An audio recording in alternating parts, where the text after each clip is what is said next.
Hello guys, మొత్తానికి cinema చూసేసాం successful గా. మీకు ఎక్స్ప్లెయిన్ చేసినట్టు ఇండియా టైంలో 12:30కి షో స్టార్ట్ అయింది. సో సినిమా చూసేసి విజయవంతంగా వచ్చేసాం. తర్వాత మోస్ట్ ఇంపార్టెంట్, నేను ప్రతిసారి డిస్క్లైమర్ చెప్తున్నా, చాలా రోజులైన సినిమా రివ్యూ కాబట్టి నాకు సినిమా నచ్చింది కాబట్టి సినిమా సూపర్ హిట్, నాకు నచ్చలేదు కాబట్టి సినిమా బాగాలేదు అనుకోకండి. ఇది కేవలం నా రివ్యూ. నేను కెమెరామెన్ కాదు, డైరెక్టర్ కాదు, ప్రొడ్యూసర్ కాదు. నాకు సినిమా చూడటం తప్ప ఎటువంటి టెక్నికల్ ఎక్స్పర్టైజ్ లేదు. నేను ఒక కామన్ మ్యాన్ లా చూసి ఈ సినిమా రివ్యూ అయితే ఇస్తున్నా. ఓకేనా, గుర్తుంచుకోండి. తర్వాత కొన్ని స్పాయిలర్స్ అయితే నాకు తెలియకుండా నేను ఇవ్వచ్చు. ఆ స్పాయిలర్ ఏదైనా మీకు రివీల్ అయిపోతుందని భయం ఉంటే ఈ రివ్యూ చూడకండి, అది కూడా చెప్పేస్తున్నా. అన్నిటికన్నా బిగ్గెస్ట్ స్పాయిలర్ అయితే నేను ఇవ్వను. బిగ్గెస్ట్ స్పాయిలర్ ఏంటంటే ప్రభాస్ అంటే భైరవ ఎవరు అంటే సినిమాలో భైరవ రోజు ఎవరిది పోర్ట్రే చేశారు అని. ఆ స్పాయిలర్ మోస్ట్ ఇంపార్టెంట్ స్పాయిలర్, అది నేను చెప్పను. ఇప్పుడు సినిమాలోకి వెళ్ళిపోతే, సినిమా అసలు ఫస్ట్ మొత్తం రివ్యూ చూడండి. ఏదో నేను ఫస్ట్ చెప్పేసి మీరు కంక్లూజన్కి వచ్చేయద్దు. సో సినిమాలోకి వెళ్ళగానే ఓపెన్ అవడమే మహాభారత సంగ్రామంతో ఓపెన్ అవుతుంది, కురుక్షేత్ర యుద్ధంతో. తర్వాత 6000 ఏళ్ళు నిన్న మీకు ఒక వీడియో నేను చేసి క్లియర్గా చెప్పాను. ఈ సినిమా ప్లాట్ ఏమి ఉండొచ్చు, మహాభారత్లో క్యారెక్టర్స్ ఏంటి, ఇలా బ్రహ్మాస్త్రం వచ్చి ఒక తెల్ల చీర ఉన్న స్త్రీకి కొట్టుకుంటుంది, ఇవన్నీ అదంతా నేను చెప్పిన థియరీ కరెక్టే. ఒకవేళ ఆ స్టోరీ నేను చెప్పింది మీరు మిస్ అయింటే నా ప్లేలిస్ట్లోనే లేకపోతే నా వీడియోస్లో ఉంటుంది. సో సినిమా ఓపెన్ అవడమే కురుక్షేత్ర సంగ్రామంతో ఓపెన్ అవుతుంది. అమితాబ్ బచ్చన్ ఆబ్వియస్గా అశ్వత్థామ, అది అందరికీ తెలిసిందే. దాంతో ఓపెన్ అవుతుంది. ఫస్ట్ 5 నిమిషాలు ఆ మాధవ సాంగ్ రావడం చాలా బాగా అనిపించింది. అక్కడ స్టార్ట్ అయ్యింది మెయిన్ సినిమా. మెయిన్ సినిమాలోకి వెళ్ళిపోగానే అంతా డార్క్గా కనిపించింది, డంజన్లా కనిపించింది, చీకటి దృశ్యాలు. తర్వాత విజువల్స్ ఫ్యూచరిస్టిక్ విజువల్స్ కాబట్టి చాలా బాగా క్రియేట్ చేసినా కూడా నాకైతే స్క్రీన్ ప్లే ఫ్లాట్ వెళ్ళింది అనిపించింది. ఒక గంట పావు వరకు. తర్వాత స్టార్ట్ అయింది భయ్యా. ఇప్పుడు నేను చెప్పేస్తున్న సినిమాలో ఉందంటే, ఇప్పటిదాకా నేను చూసిన అన్ని హాలీవుడ్ సినిమాల కన్నా, అన్ని టాలీవుడ్ సినిమాల కన్నా, అన్ని బాలీవుడ్ సినిమాల కన్నా, అసలు నేను చూసిన అన్ని సినిమాల కంటే కూడా ఇంటర్వెల్ అరగంట నుంచి మొదలయ్యి మిగతా పార్ట్ చూసుకుంటే నా భూతో నా భవిష్యత్తు సినిమా. ఓకే, మీకు తెలుసు నేను ప్రతిసారి ఏది చేసినా KGF 2తోని కలిసి ర్యాంకింగ్ ఇస్తాను. KGF 2 నాకు అంతగా నచ్చేసింది, దానికి 4.75 ఎంతో ఇచ్చాం కదా. సో ఆన్ పార్ అలాగున్నా, అంతకన్నా బెటర్ నాకు తెలియదు. కానీ ఎప్పటిదాకా నేను నా జీవితంలో చూసిన సినిమాల్లోని, మళ్ళీ చెప్తున్నా, మొదటి గంట బేర్ చేస్తే ఆ తర్వాత నా భూతో నా భవిష్యత్తు ఒక మార్వలస్ విజువల్ మాస్టర్ పీస్ అని అయితే అనిపించింది. సో ఇంగ్లీష్లో చెప్పాలంటే it's a fine amalgamation of the past, historic past, మన హిందూ పాస్ట్ అంటే కురుక్షేత్ర యుద్ధం, మహాభారత సంగ్రామం, ఆ తర్వాత ద్వాపర యుగం ఎండ్ అయిపోయి కలియుగం స్టార్ట్ అయిన టైం నుంచి ఫ్యూచరిస్టిక్ విజన్ 2898 అంటే ఇంకా 870 ఏళ్ళ తర్వాత ఏమవుతుందో ఎవరికి తెలియదు. ఆ విజువల్ క్రియేట్ చేసుకొని అప్పుడుండే వెపన్స్ ఎలా ఉంటాయో ఇదంతా ఆలోచించి ఒక మాస్టర్ ప్లేట్ క్రియేట్ చేసిన నాగ్ అశ్విన్కి కుడోస్. ఒక తెలుగుడిగా చాలా గర్వంగా ఫీల్ అవుతున్నా, ఎందుకంటే మన సినిమాలు అద్దిరిపోతున్నాయి. RR కానీ, బాహుబలి కానీ, లేకపోతే సాలార్ కానీ, ఎన్నో సినిమాలు, ఎన్నో అద్భుతమైన తెలుగు సినిమాలు అయితే వచ్చాయి. ఒక్కొక్కటి ఒకదాన్ని మించి ఒకటి అద్భుతంగా వెళ్ళిపోయి. నేను KGF కూడా చెప్పాలి, ఎందుకంటే KGF కూడా తెలుగు ఆయనే కదా డైరెక్టర్. సో నాగ్ అశ్విన్ కూడా తెలుగుడు, మళ్ళీ తెలుగు ఖ్యాతిని విశ్వ మొత్తం స్ప్రెడ్ చేసినందుకు నాగ్ అశ్విన్కి బిగ్గెస్ట్ కుడోస్. ఎవరైనా సింగిల్ హీరో ఉన్నారు ఈ సినిమాకి, ఎవరి వల్లైనా సినిమా సూపర్ హిట్ అయిందంటే కేవలం డైరెక్టర్ నాగ్ అశ్విన్ వల్ల. ఆ తర్వాత ప్రభాస్ గురించి మిగతా ఇంపార్టెంట్ రోల్ చెప్తాను. ఇంపార్టెంట్ రోల్ అంటే ఇక్కడ ఒక చిన్న స్పాయిలర్ ఇస్తున్నా. చాలామంది ఈ సినిమాలో అపియర్ అవుతారు.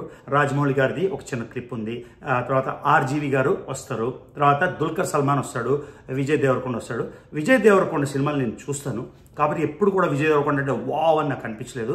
విజయ్ దేవరకొండ 2 or 3 minutes పర్ఫార్మెన్స్తో మళ్ళీ పునర్జన్మ వచ్చేసిందేమో విజయ్ దేవరకొండ కనిపించింది. అసలు అర్జునుడిలాగా విజయ్ దేవరకొండ ఎంత అద్భుతంగా కనిపించాడంటే I absolutely loved his performance. ఆ 3 minutes ఏమంటారు, షో స్టీలర్ అనొచ్చు. ఆ తర్వాత నాగేశ్వరిని పక్కన పెట్టేస్తే ఈ సినిమాకి వన్ అండ్ ఓన్లీ హీరో అంటే ఈ సినిమాని ఆల్రెడీ ఒక పీక్ సినిమాని ఇంకా ఒక నాచ్ పెంచాడంటే అది అమితాబ్ బచ్చన్ సినిమాలు కూడా నేను చూసేవాడిని. కానీ మా కజిన్స్, ఫ్రెండ్స్ అందరూ అమితాబ్ అంటే నాకు అర్థమయ్యేది కాదు. నిజమైన షాహిన్ షా అంటే Shaheen Shah of Indian cinema Amitabh Bachchan అని ఎవరైనా సరే శిరస్సుంచి ఒప్పుకోవాలి. అమితాబ్ బచ్చన్ ఓరి నాయన విజువల్స్ ఏంటి, ఆ గ్రాండర్ ఏంటి, 8 అడుగుల అశ్వత్థామ ఏంటి, చింపి పడేశాడు. సో నేను ప్రభాస్ని ఫస్ట్ నేను మెన్షన్ చేయట్లేదు, ఎందుకంటే ఈ సినిమా హీరో నన్ను ఎవరైనా పిక్ చేసుకోమంటే నేను చెప్తాను అమితాబ్ బచ్చన్ అని. అమితాబ్ బచ్చన్ అలాగా ఇలాగా లేదు.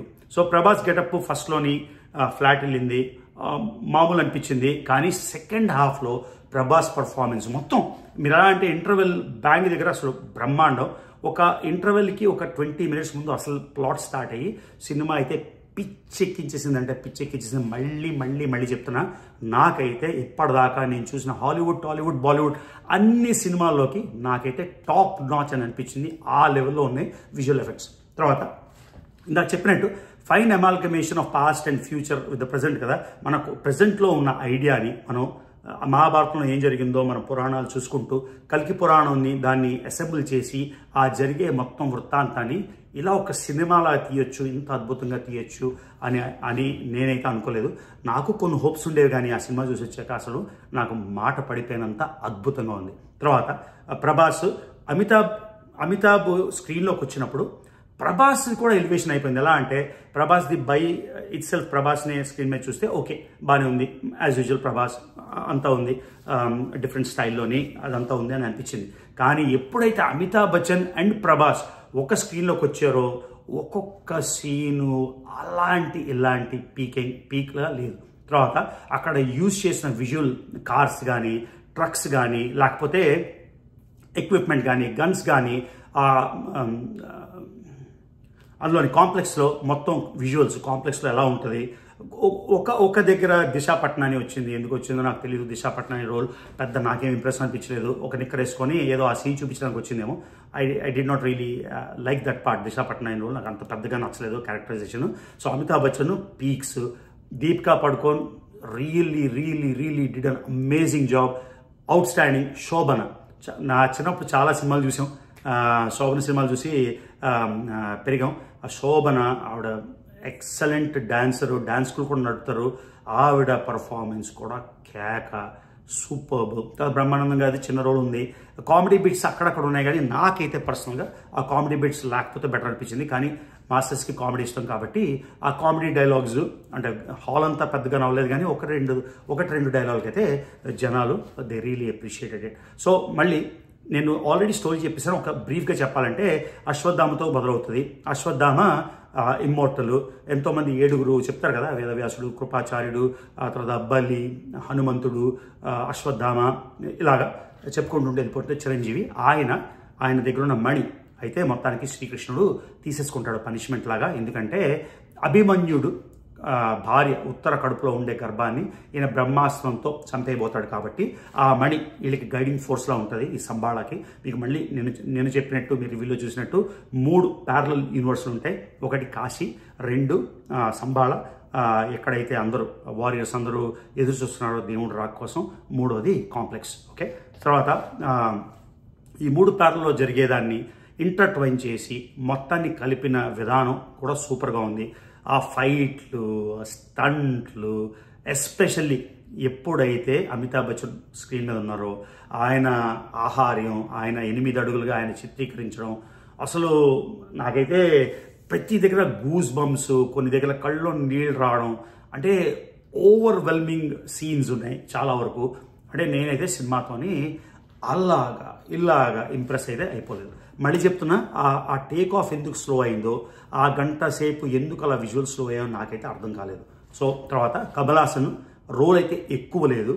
కమల్ హాసన్ రోలు మేబీ 3 నిమిషాలు 4 నిమిషాలు ఉంటుంది.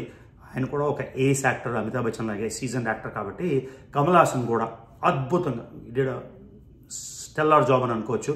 ఆ 3 నిమిషాల ప్రెజెన్స్ చాలు. కానీ సినిమా ఎండ్ అవుతున్నప్పుడే కమల్ హాసన్ రూపు మారిపోతుంది. ఇక్కడ మళ్ళీ మీకు స్పాయిలర్ అనుకోండి, స్పాయిలర్ మీకు చూడాలని లేకపోతే ఇక్కడ ఆపేసేయండి. ఆ స్పాయిలర్ ఏంటంటే సినిమా ఒక పార్ట్ అయితే కాదు, ఆయన ఎక్కడ కమింగ్ సూన్ అనలేదు. లాస్ట్లో ఎండ్ అయినప్పుడు ద కల్కి యూనివర్స్ అని ఎండ్ అవుతుంది, అంటే సెకండ్ పార్ట్. సో ఫస్ట్ పార్ట్లోనే స్టోరీ అంతా అయిపోలేదు. నేను అనుకోవడం 2వ పార్ట్ కూడా కాదు, 3వ పార్ట్ కూడా ఉంటుందేమో అని. ఎక్కడ ఏం చెప్పలేదు, కానీ సినిమా చూసి నాకు అనిపించింది ఏంటంటే ఒక పార్టే కాకుండా 2వ పార్ట్ 3వ పార్ట్ కూడా ఉంటుందని. సో అవుట్ స్టాండింగ్ టోటల్గా నాగార్జున పక్కన పెడదాం, ఎందుకంటే masterpiece, genius, thinker Rajamouli గారిని చూసి మనం ఎంత హ్యాపీ అయిపోతాం, కేజీఎఫ్ డైరెక్టర్ గారిని చూసి ఆయన ఎంత హ్యాపీ అయిపోతాం. ఇంకో తెలుగు ఆయన ఇంత అద్భుతమైన మాస్టర్ పీస్ క్రియేట్ చేస్తారని అసలు ఊహించలేదు. ఆల్రెడీ మహానటి చూసాం, అదొక లెవెల్ అయితే దానికి టోటలీ డిఫరెంట్ జానరే అయినా కూడా అద్దరు కొట్టేశాడు నాగేశ్వరి. సో ఆయన పక్కన పెడిస్తే అమితాబ్ బచ్చన్ నిజంగా శతకోటి నమస్సులు. ఫస్ట్ టైం నేను అనుకున్నా అంత అద్భుతంగా హీ క్యారెడ్ ద మూవీ. సీరియస్గా హీరో ఆఫ్ ద మూవీ అంటే అమితాబ్ బచ్చన్. దీపికా పడుకొని ఆసమ్. ప్రభాస్ మళ్ళీ చెప్పాం కదా, ఇనీషియల్గా ఫ్లాట్ అయినా కూడా సెకండ్ హాఫ్లో ప్రభాస్ ఒక 15 నిమిషాలు ఉన్నాయి. రాకింగ్. ప్రభాస్ ఫ్యాన్స్ అయితే క్రేజీ అయిపోతారు. నేను ఒక నార్మల్ ఇండివిజువల్గా చెప్తున్నా, Prabhas did a very good job. తర్వాత కమల్ హాసన్ అవుట్ స్టాండింగ్, శోభన గారు అవుట్ స్టాండింగ్, ఇంకా చిన్న క్యారెక్టర్స్ కొంతమంది ఉన్నారు, నేను వాళ్ళని రికగ్నైజ్ చేయలేకపోయినా, లేకపోతే వాళ్ళ పేర్లు రావట్లేదు. వాళ్ళందరూ కూడా బాగా చేశారు. కామెడీ బిట్స్ నాకు అంత నచ్చలేదు. విజయ్ దేవరకొండకైతే hopefully this is a rebirth అనుకుంటున్నా. ఆ సిరీస్ ఆఫ్ ఫ్లాప్స్ తర్వాత ఆ 3 minutes స్క్రీన్ మీద కనిపించింది అయితే అద్భుతంగా అనిపించింది. సో ఓన్లీ నేను చెప్పని స్పాయిలర్, మోస్ట్ ఇంపార్టెంట్ స్పాయిలర్ అంటే ప్రభాస్ సినిమాలో ఎవరు అని. ఓకేనా? సో ఫస్ట్లోని విజువల్ ఎఫెక్ట్స్, విఎఫ్ఎక్స్ నాకు అంత నచ్చలేదు ఫస్ట్ గంటన్నర. ఆ తర్వాత నేను కంప్లైంట్ చేయడానికి లేదు, ఎందుకంటే ఇప్పుడు ఏదైనా సరే ఒక ఊరు చూపించినప్పుడు ఆ ఊరు మనకు తెలిస్తే ఊరిని బాగా తీసారా లేదా అని మనం అనుకుంటాం.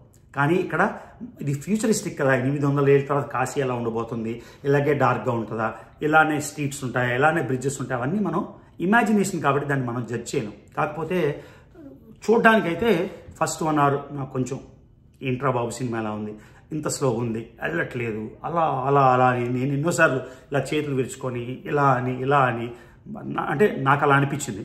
కానీ ఇంటర్వల్ అరగంట తర్వాత ఆ టేక్ ఆఫ్ ఉంది చూడండి, ఇంటర్వల్ బ్యాంగ్, లోపల క్రియేషను, ఇన్నోవేటివ్ ఐడియాస్ అన్నిటికీ నేను నిజంగా చెప్తున్నా, ముందు చెప్పినట్టు ఇలాంటి సినిమా అయితే నేను అసలు హాలీవుడ్లోనే మేము ఎన్నో సినిమాలు చూసాం. Tom Cruise, mission impossible, spy movies, James Bond movies, తర్వాత మార్వెల్ మూవీస్ చూసాం కదా. మార్వెల్ అంటే నేను మళ్ళీ చెప్తున్నా, నాకు ఒక ఎలాంటి అద్భుతమైన మూవీస్ చూసినా మనకి ఒక ఇండియన్ మూవీతో ఉండే కనెక్షన్ హాలీవుడ్ మూవీతో రాదు. సో ఓవరాల్గా మార్వెల్ మూవీస్ చూసిన టాప్ లెవెల్లో అనిపిస్తుంది అనమాట. ఆర్మర్ కానీ, వెహికల్స్ కానీ, గన్స్ కానీ అన్నీ. సో ఓవరాల్గా నేను ఈ సినిమాకి రేటింగ్ ఇవ్వాలంటే మళ్ళీ నా రేటింగ్ కళ్ళు మూసుకొని 4.5 out of 5. దీన్ని ఒక బ్లాక్ బస్టర్గా నేనైతే నా జడ్జిమెంట్లో బ్లాక్ బస్టర్ ఇస్తున్నా. మళ్ళీ ఇందాక చెప్పింది మళ్ళీ రిపీట్ చేస్తున్నా, నాకు నచ్చింది, నాకు బ్లాక్ బస్టర్ కాబట్టి మీకు నచ్చపోవచ్చు. I respect your opinion and you should learn to respect my opinion. Once again hats off Nag Ashwin. చాలా చిన్న వయసులోని ఇంత క్రియేటివ్ జీనియస్. అసలు ఈ ఫస్ట్ పార్ట్ ఎలా ఉందంటే ఆ కమల్ హాసన్ పూర్తిగా సంపూర్ణమైన బాడీ వచ్చేసాక ఆ సెకండ్ కల్కి యూనివర్స్లో ఎలా ఉంటుందో ఊహించడానికి కూడా, ఊహిస్తేనే గూస్ బంప్స్ వచ్చేస్తున్నాయి. సో అందరూ కూడా ఎక్స్పెక్టేషన్స్ పెట్టుకోకుండా డెఫినెట్గా వాచ్ చేయాల్సిన మూవీ. ఎందుకంటే ఇలాంటి క్రియేషన్, ఇలాంటి ఎఫెక్ట్స్ మన బాహుబలి చూసినప్పుడే వావ్ సంథింగ్ న్యూ అనుకున్నాం కదా. బాహుబలి వచ్చేసి 10 ఏళ్ళు ఇంచుమించుగా అయిపోయింది, ఆ టైం అయిపోయింది. తర్వాత ఆర్ఆర్ఆర్ చూసాం, తర్వాత కేజీఎఫ్ చూసాం, తర్వాత సలార్ చూసాం. సలార్ ఎలాగైతే నాకు పిచ్చగా నచ్చేసిందో ఆ లెవెల్లోని, ఎస్పెషల్లీ ఈ అమితాబ్ బచ్చన్ ఇన్వాల్వ్ అయిన ప్రతి ఫైట్, ప్రతి స్టంట్స్, మిగతా అంటే ఇన్నోవేటివ్ టెక్నిక్స్, వాడిన పద్ధతి అన్నీ కూడా అలాగ నచ్చలేదు. సో నా రేటింగ్ అయితే 4.5 out of 5 for this movie and it's a masterpiece, blockbuster. I have no words to explain. ఓకేనా? సో ఇది ఎవరైనా కొత్తగా వచ్చినట్టయితే నా ఛానల్కి మర్చిపోకుండా రవి తెలుగు ట్రావెల్ ఛానల్కి సబ్స్క్రైబ్ చేసుకోండి, వీడియోస్ లైక్ చేయండి, షేర్ చేయండి. ఒకవేళ నా రివ్యూ మీకు నచ్చకపోతే, ఎందుకు మీకు నచ్చలేదో మీ ఒపీనియన్, మీ స్టార్స్ కూడా ఇవ్వండి. I have no problem. మీరు 1 star ఇచ్చినా నాకు ప్రాబ్లం లేదు. సో నా 4.5తోని out of 5 మీకు కూడా ప్రాబ్లం ఉండకూడదు. So this is summary. Blockbuster, అద్భుతమైన సినిమా, మస్ట్ సీ అని నా ఒపీనియన్. ఓకేనా?